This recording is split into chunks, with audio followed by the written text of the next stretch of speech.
Yeah, hello and welcome to another Spielworxx chat. And we are having a guest today here, Mr. Stronghold Games, Stephen Buonocore. Welcome, Stephen. How are you?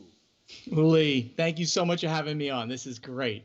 You are one of the great people in this industry. I tell you that to your face, and I tell everybody I know that you're truly one of the great ones. So thank you so much for having me, just little old me, on your show. Thank you. Oh well, so it's my honor. But before we start, and thank you so much, Stephen. Before we start, just a very quick reminder that the pre-orders for the cost, so that's the next Spielworxx game, that will start in Europe here tomorrow, together with a little 10 years of Spielworxx sale.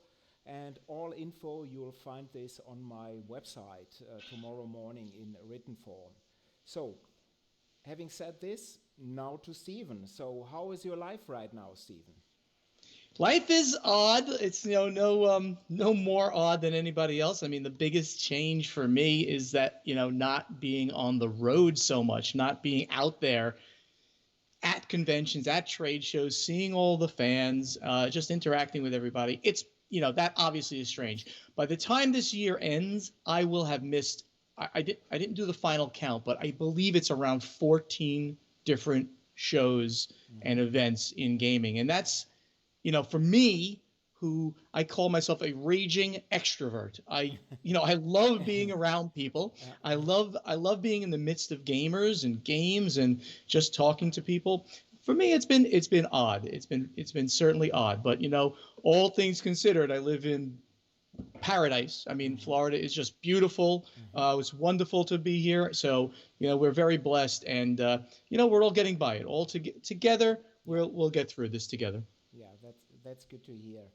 And although you are a very young man, you are in the gaming industry already for a long time. So, what made you back then start Stronghold Games? What was the decision to form a tabletop gaming company? So in the early 2000s, I was always a gamer for my whole life. Mm-hmm. So always been a gamer, um, uh, and I've always had on the other side a very strong business background. Mm-hmm. I have an MBA, but I've worked for the other people. I worked in IT Mm-hmm. on Wall Street for many years, 35 years before I did this 100% without that. Mm-hmm. So in the early 2000s, I was simply studying the industry and seeing all these small companies spring up. Some of them did it right. Many of them did it wrong. And I just saw, I can bring my background, my passion for gaming and my business background, I can bring that to this, something that I love, and maybe start my own company. In 2008, the world changed in a material way back then Yeah. with the Great Recession Mm-hmm. and the fall of. I was working for a very small company. You might have heard of them, called Lehman Brothers, which almost Yes. brought down the entire world economy. So in when that happened, I got laid off soon after that occurred. I had to get myself back on my feet with another company on Wall Street in IT again.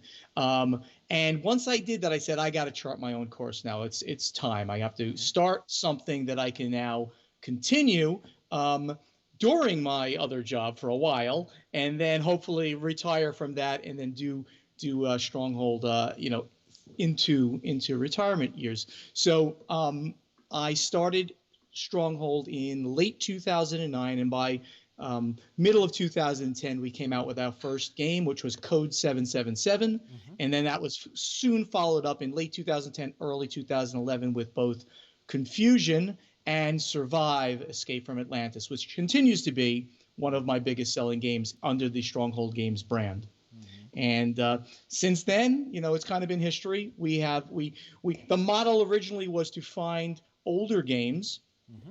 that were out of print and that gamers wanted back. And just studying Board Game Geek, you can kind of see Yeah. what gamers really wanted. So that's why we got Code 777 Mm-hmm. and Survive. And Confusion actually was a reprint of a German game that never saw um, uh, an American print run. Right. So that was also an older game we brought back. And then after that, the model, of course, continued because that well is going to run out at some point. We then moved into bringing in games in-house like Core Worlds and Yes. Space Cadets was sort of earlier in Stronghold, designed by local developers, and then we did some designers and we developed them some more. And after that, the partnerships that we forged with many great publishers across the world, especially Europe, and of course, Spielworxx was one of the early ones that we did, and we cherish this relationships that we've had for so long. Yeah. And that's where we kind of stand now. Yeah, it's amazing. So we started the company Spielworxx, of course, much smaller, and Stronghold at about the same time. And thinking about the games, and you mentioned just a few, you published many more with under the Stronghold label. I still think Core Worlds is one of the best deck builders out there till this day. So really great games there. Thank you. But in 2018, so we are moving quickly forward here, you merged Stronghold games with indie boards and cards. So what was the decision or the decisions for this? Why did you do so? Very complex question, of course. But let me see how I can bring that together. So as you said, that was mid 2018, August 1st to be exact, of 2018. Again, when you looked at the way the market was evolving, it was being dominated, of course, by one company. That would be Asmodee and all of their companies in that umbrella. And then there was sort of a second tier that had CMON as basically the number two, and then a whole bunch of companies that were kind of in this big middle range. I recognized Travis Worthington from Indie Boards and Cards. We recognized that together we'd be stronger than apart. So the devil, of course, is always in the details of those kinds of things. So financially, we had to make sure it made sense. Over the course of early 2018, we discussed it. We worked on the terms and conditions, and because of the market dynamics in place then, and especially now, because the market has only gotten more competitive and more crowded, and games are even harder to get recognized, bringing together two strong companies to make one bigger, twice as big, because those companies were about the same size, twice as big, who could compete on a both local and global scale with companies like CMON and Asmodee, was just made a lot of sense for the whole company. I'd like to think that we have stuck to a very good business plan over that course of time. We've moved more of the games, certainly on the Stronghold side, onto Kickstarter, because Kickstarter has become specifically a marketing event. It's great to get money in advance, of course, but the marketing that you get simply by utilizing that platform is incalculable in its value. So the models have evolved. We were able to, this is another very important point about why bring two companies together. You're able to hire specialized people. And instead of having one person that's got to do all of these different things and they can't focus and be great at one thing, we're able to hire people that can just be great at something. So we now have a team. It's fluctuated in the numbers, but our team is around 10 people in full-time roles that can focus dramatically on what makes them good at doing, at bringing their brain power to the table. So that's where we are right now, and I think things have been going very, very, very well. Yeah, from just looking at Stronghold Games and Indie Boards and Cards and Indie Game Studio from the outside, I have the same feeling, and everything that you told us made perfect sense to me, and especially in this crowded market, for sure. One thing to the viewers, of course, if you are having a question, please put it in the chat notes, and we will try to answer later if we have time. So it's about 30 minutes, and as I've heard earlier, Stephen, as always, he's so busy. He's having his next live podcast here at 6:30, so in about 35 minutes, let's put it this way. 12:30 p.m. Eastern time, I'm on Berkey and the Badger. It's called, with Kevin Berkenshire. who does the Tabletoppers. They've got a podcast, a video streaming channel. So I can't wait to be on that as well. So yeah, it's going to be a very, very big week to do different things. Hey, maybe if you don't mind, let me mention tomorrow. Yes, of course, and this whole week. This is the week of the Dice Tower Summer Spectacular. As people probably know, I do a lot of my podcast, Board Games Insider, is a Dice Tower Network podcast. And Ignacy and I will be live, doing the podcast live at 9 a.m. Eastern Time. I think that's 3 p.m. In Central European Time. And it's going to be Ignacy and I, of course, and special guest Tom Vassell. So my arch nemesis. The three of us will do it, and I am promising I'm going to be making a earth-shattering announcement on that podcast. No one knows about it yet. Not even Uli. I'm going to tell him after we do this. Yeah, this is brutal. But yes, I think this is for European viewers. This is a good time, 3 in the afternoon. So please do not miss that show with Stephen and Tom and Ignacy as well. But let's move to Terraforming Mars, which is, of course, a very special game. And you licensed the game, if I'm not totally wrong here, in 2016. And that is correct. Of course, the game quickly became a worldwide phenomenon. And especially for a hobby market game, because it's not a very simple game. It's not a game that it sells for less than 20 euros or $20. So it's really a hobby product. But what are the reasons, in your opinion, for the popularity of Terraforming Mars? I think, first of all, any game brought to the market, especially in this crowded market, in 2016, it was already getting to that point. Any game brought to the market for hobby gamers has got to be a great game. So number one, it really is a great game, right? And for those few people out there who don't know the game or don't know a lot about it, it's a resource management game, right? You have to manage 6 different resources in the game, plus your hand of cards. So you can even call it 7 different resources in the game, and you are via card play, so it's a card driven and a little bit of area control. You are playing a Euro game out in that style. Resource management, card driven, some area control, Euro game. So and it is beautiful in the way that it unfolds and tells a story. Yeah. And with that, the game is extraordinarily thematic. Euro game. Now, right, Euro games are usually knocked to the fact that it's like, the theme is added after the mechanics are created. But this game grew up with the theme involved. So the theme is literally changing the planet Mars to a habitable place for human beings. We are terraforming the planet Mars. And the game follows a story arc where you're a corporation, and you've been given contracts, projects from the world government to play. Those are the cards.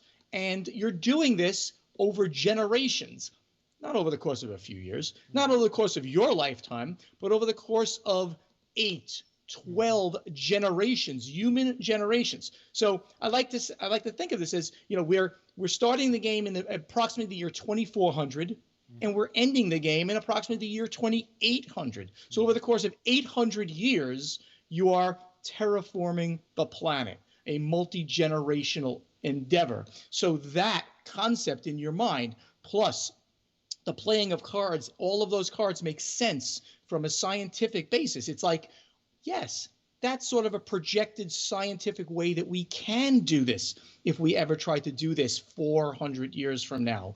And the way that the corporations would compete to be the best at doing this, to get more money from the governments, to be bigger corporations. Because if you look at what's going on right now, right, it's private industry in the United States, at least, that is driving space exploration. It's astonishing. Like, we never would have thought of it. SpaceX and other companies are driving what we're doing in space right now. So it's an astonishing thing. So this game is literally hard science meets a great game, meets real business-driven things that are happening, meets popular culture. Because when this game came out, Mars just took off in pop culture. The Martian came out, and all of these things. And of course, Elon Musk says we're going to be on Mars, during his lifetime. So during my lifetime, I'm hoping to see, actual people land on Mars. I think that would be an amazing achievement for humanity. Yeah, I agree 100%. And to me, Terraforming Mars is one of these rare examples where a lot of things come together. And as you mentioned, you need to be at the right time, of course, with this. Because as you mentioned, Mars was a very popular topic generally. But this alone, of course, was not enough for the popularity. So how many expansions are out for the game? And were they planned right from the start? So when the Fricks brothers presented the game to you, did they already tell you, well, Stephen, this is a base game, but we have already worked on all these expansions? Or did these expansions come later? A little bit of both, but mostly they had ideas for expansions. Now, as you know, Uli, you never do it. No company will publish an expansion just for the sake of doing that. You do it because the base game sold, right? So if the base game sells well, we have a fan base. Expansions will work. Because as we know, every time you bring out an expansion, you sell significantly less of that than the base game has sold. And usually with a course of expansions, you sell less of each expansion after that. Yeah. With Terraforming, it's a little bit different. These expansions have all sold well, and all sold pretty close to the same. Some a little bit better. There's price point differences and things like that. But overall, all of these things are continuing to sell. So Fricks Games had ideas, and I told them, and I always tell any designer that comes to me, goes, I have some great ideas about expansions. Let me tell you. I'm like, wait. Sure, I believe you. I don't even want to know. I mean, sure, you can give me the 30-second pitch on the expansions, but I don't really want to know deep down how we would do these things. All I want to know is make the base game great, make it easy to incorporate an expansion, but let's not get too far ahead of ourselves. We need to sell this game, sell the base game, and then we can figure out a schedule of expansions going forward. Yeah. I think Terraforming Mars also benefited from the fact that, it came out, and I knew it was going to be good and big. I knew it was going to have we had something good here. So I did at that time the largest print run of any game, at least equivalent of any game that I had brought out since. Yes. And the demand on the first print run was twice that. It was astonishing. Then I did a print run of that second size, the twice that number, and the demand was twice that. So having a short supply actually ended up helping us because it became something that everybody wanted. So since everybody wants it, they're going to play it. They're going to find somebody to play it. And then they realized how good it was. If I had just flooded the market, people would have bought it and, people would have talked about it, but it might not have been the cult thing that it became. And I have to have this game kind of thing. In the end, as I said, if it's not a great game, it is not going to sell long term. It is a great game. It's number 4 now on Board Game Geek for a reason, because gamers think it's a great game. Yeah, very good answers. And as you mentioned, long term. So how important is an evergreen, long-selling game for a company like Stronghold Games? How do you view this?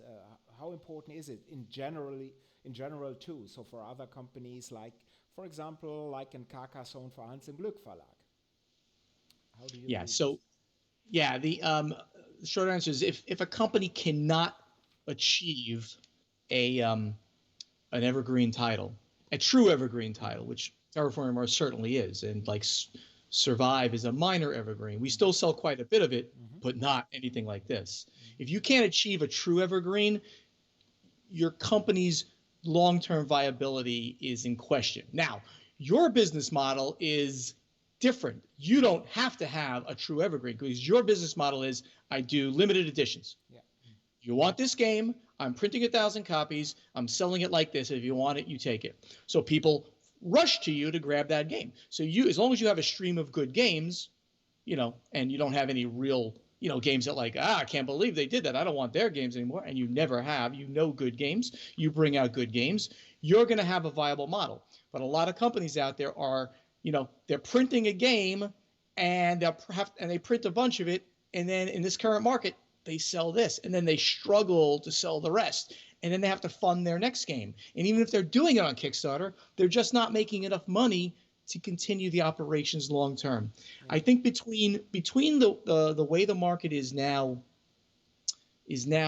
flooded with games, and the issues that brings up with 1,400 games being launched on one day at Essen every year. Between that and the issues that we've had this year with COVID-19, so that games really can't get out there and you really can't push them, I think we're going to see, sadly, some companies not become truly viable interests going forward. That's sad, but this is sort of also a standard business cycle. Businesses go like this, we come into a trough, things shake out, we come back. Overall, the industry is still growing strongly. We just don't have enough gamers yet, even though they're increasing, to take in all of that product. Yeah, the cake is increasing, but the eaters that need to eat the cake that is ever growing here, there aren't that many that they can't eat more than 1 or 2 or 3 slices here. That's sure. The problem.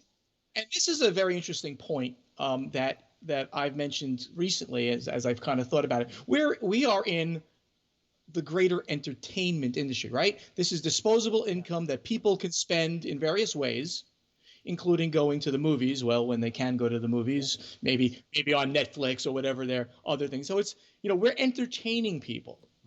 The difference, though, is that if they've got a subscription to Netflix or they go to the movies, it's sort of like it's just there. Like the movies, they just go see it. They have a great memory. Done. There's nothing physical left. They watch movies on Netflix. Maybe they do collect a movie or two. You can see behind me what I have here. This is what you end up getting when you have a collection of board games. There's a physical limitation to what people can actually have in their home. And I've got, obviously, and you probably have, a huge number of games. This whole wall here is full of this. Not everybody can have this much space to put games in. So we also have that as an issue too. Like the current gamers can't really absorb tremendous amount of board games. New gamers are going to flock toward maybe games that are already there, and they might not find out about some of the newer games. So all of these factors together are hurting the expansion in general of the industry. But again, we're going to see market factors, I think, weed out some of the products going forward. Yeah, I completely agree, and especially because there are other issues as well, like distribution problems, and we will soon know more here. But staying here with Terraforming Mars for some more minutes, you are running a Kickstarter campaign at this very moment. It's about the big box and the 3D tiles, and of course, everybody that has, and I think it's running for about 70 more hours, so 3 more days. So you all have a chance to, if you are not already backing, to participate. But tell us something more about the campaign, which is a huge success. Yeah, it is. It is. Thank you. So it's called Terraforming Mars Big Box. It is a storage solution for everything that has come out to get together. It's a very big box. First of all, it's about 3 times the size of a Terraforming Mars box. So it's going to go out to about here on this Kalex shelf that I have here. A storage solution for everything, but more importantly, it's 3D tiles for all of the tiles that are in the game. So a unique one for each one of the special tiles, plus a whole set of greenery tiles, and even of that, there are 5 different styles of greenery tiles just to make things look a little cool and different on the board. 6 different city tiles, again, just to make things look cool on the board. You can have all these different kinds of cities. And all new 3D markers for the different global parameters. And of course, if you back the Kickstarter, you're going to get some more promo cards. Oh, and the really cool thing about all of that is that there are 3 new tiles never before released in the game, and cards that support those tiles. So all of this together is a great product for fans of the game. All of their other stuff of Terraforming Mars will fit into that box in a gorgeous storage solution. It was the one thing that when we were designing this, Travis showed me the storage solution. Of all things, I literally went, oh my God, that is beautiful. The way that it all layers on top and where you put all this stuff. I called it gamer porn when I saw that. I'm like, that looks just amazing. So if you don't mind me saying to everybody out there, please head over to Kickstarter now or when this is over. Just go there, Kickstarter.com, type Terraforming Mars Big Box or Terraforming Mars. You'll see it there. It's already over 17,000 backers and over it's almost $2.1 million pledge. So very successful. You have 3 days left to back it. Yeah, and I completely agree. If you are a fan of Terraforming Mars, please check out that campaign. It's wonderful and looks beautiful, as Stephen is saying. But we have another topic here as well. So Stephen he's not only a great foodie and he knows a lot about beers. He's also a beer judge. So we keep talking about this. But you see, I'm the Prosecco guy.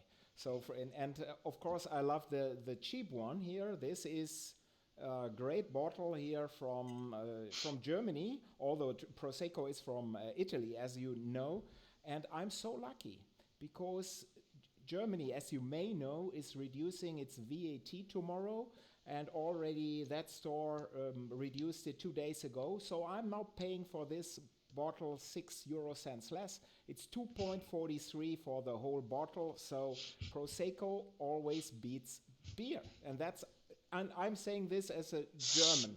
So it's really wonderful. To that point, I just grabbed something that I have hanging out here. This bottle of beer, which is 12 fluid ounces, so I think that's about what 375 milliliters, something like that. Did I get it right? Yes. This is Dogfish Head 120-minute IPA. This bottle of beer, first of all, is 18% alcohol. Wow. 18%. And this bottle costs approximately $15 US. This is a unbelievably great beer that you will have one of during an evening, and you will sip on it because it's very strong. And this bottle of beer can be aged. You can leave this and age it over time. This is a 2019, but I'll tell you how crazy my world really is. Gets much crazier than that. This bottle of beer, Thomas Hardy's. Wow. You know, have you heard about this? No, not about the ale.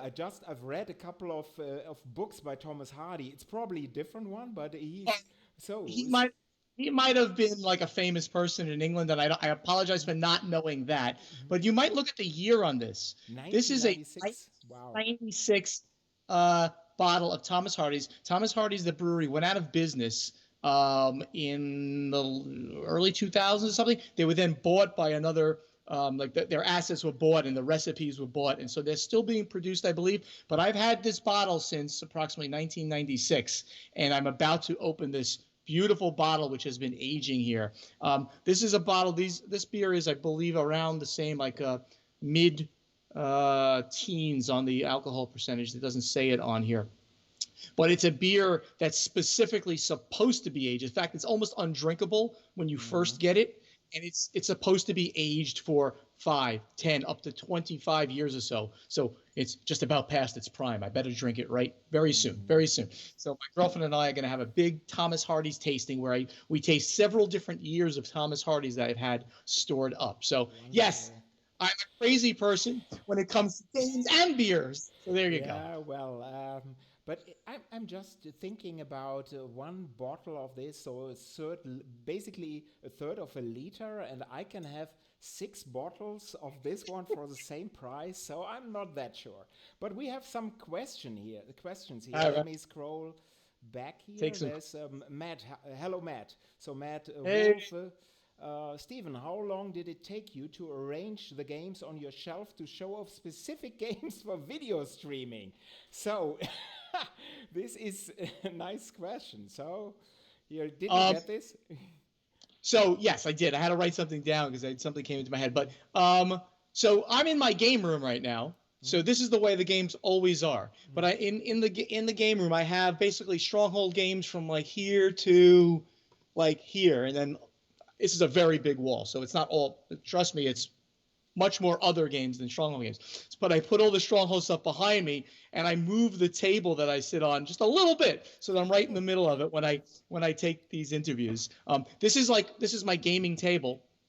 I'm using like the topper, half of the topper to put my computer on and my phone over here and things like that. Below that is the game table, where it goes in, and I've got Gloomhaven set up right there. So I'm doing in the middle of a Gloomhaven campaign with my girlfriend.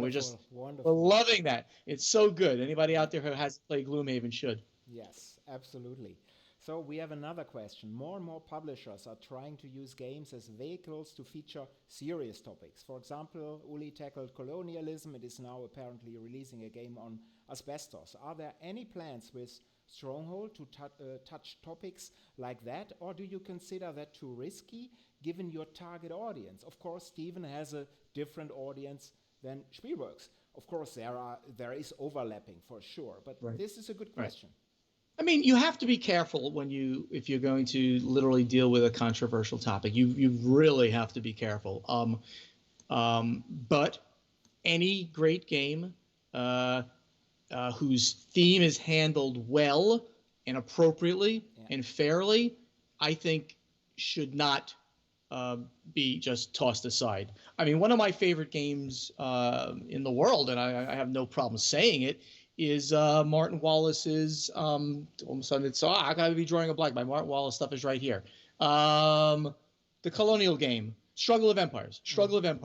Love that game. It's got the two tracks. You must have played it. The two tracks where you will be teaming up with people during the game, and you can pay money so that they team up with you, and therefore they can't attack your stuff. It was a brilliant mechanic that he sort of invented and used in a few different games. Struggle of Empires, which is a colonial times in Europe, deals with slavery. Of course. Absolutely. There is slavery in the game, and you go mostly to Africa, and you might get slaves and bring them to North America. So that's a hard topic, but it's a real thing that happened. And I don't think that you simply say it never happened. In fact, if you forget that it happened, you're doomed to repeat history. God forbid that history. You're doomed to repeat history if you don't acknowledge that these historic things occurred. So that's a genius game, and I will play that, respectfully acknowledging that was a very hard time for everybody.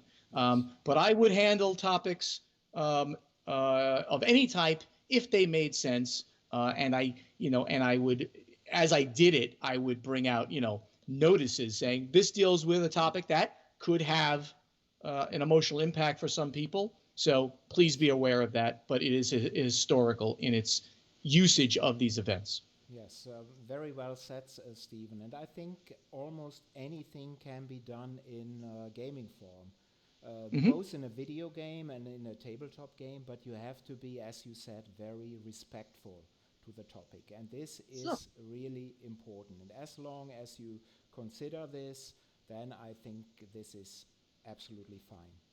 I mean, what's the biggest topic in wargaming out there, right? It's World War II, right? Of course. And when you play the Axis powers, right? Nazi Germany, Japan, Italy, you're playing, the side that did not win, that you didn't want to see win. So therefore, but you're going to still try to win. I don't think that that's a bad thing to do. Right? So it's just historically showing what could have happened, in that time. I think that's fine. I agree. And we have another question. Uli is also showing his whole collection apart from Uno, which is in the living room. So you see all my games in the back here. No, actually, I can tell you that most of my games actually are behind here, because till we moved to that place in 2013, I had them like Steven, so I could see all the covers in my living room, in my room, and I'm special, not only with Prosecco here, that I really like it, probably the only one in Germany who does this, who does like Prosecco. But I really don't like looking at gaming covers. So because even if you have them from the same company, I've seen too many. So that's why they are behind these things, so that I don't necessarily have to see them all the time. So maybe last question here, Stephen, how or no, where do you see board gaming and where do you see Stronghold games in late 2021? So maybe 18 months from here. And I know you are normally an eternal optimist. So give us some good vibes here. How do you see the gaming industry? I wish I had a crystal ball, right? I think that in the end, we're all, Spielworxx, Stronghold, Indie Boards and Cards, everybody, Asmodee, the smallest companies. In the end, we're all trying to look for that next great game, and we will continue to do so. And companies that have proven track records are the ones that I think gamers out there should be looking toward. Companies like Spielworxx and Stronghold Games look toward us to bring out the next great games that you want to have.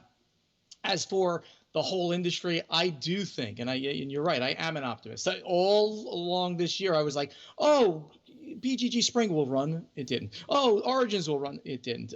Essen. And again, I was wrong and wrong. However, I always remain optimistic. I think for sanity's sake, we all should remain optimistic. And I believe that next year we will have a closer to normal year with physical gaming conventions out there again. I believe after doing just this past week, I was at Virtual Gaming Con, and that was a collaboration between Dice Tower and Board Game Geek. After being at that, I am 100% confident that almost every major gaming convention will now have both physical track and virtual track. And I talked with as many people from around the world, and I don't mean just Europeans, Asians, that showed up there for my little speeches that I was giving. I was having breakfast with Buonocore every morning. We hang out, talk for 2 hours.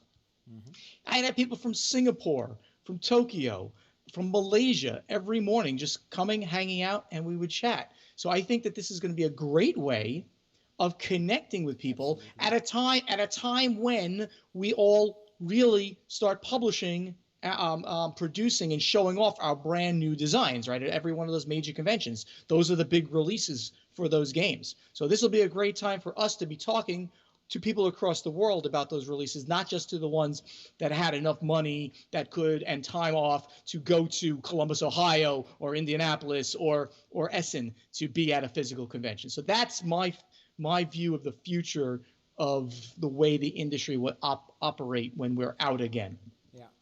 Yeah, these are great closing remarks, and this was it was as usual wonderful talking to you, Stephen, giving us your thoughts. And you need to run. You have your next thing in 7 minutes. I do. To everyone, thank you for your time. And if you would like to see a specific topic discussed here in a future episode, just let me know. You know how to find me. You can also drop me a mail at uli@spielworxx.de. That is uli@spielworxx.de. And next week, it will be a regular episode. So it will be me talking about Spielworxx and industry news. And among the industry news, because Stephen mentioned this here, I will probably give you my views on Spiel Digital. So, of course, this is a very special view from my point of view, from Spielworxx view. So till then, bleibt gesund and Black Lives Matter. So bye-bye. Bye. Bye-bye.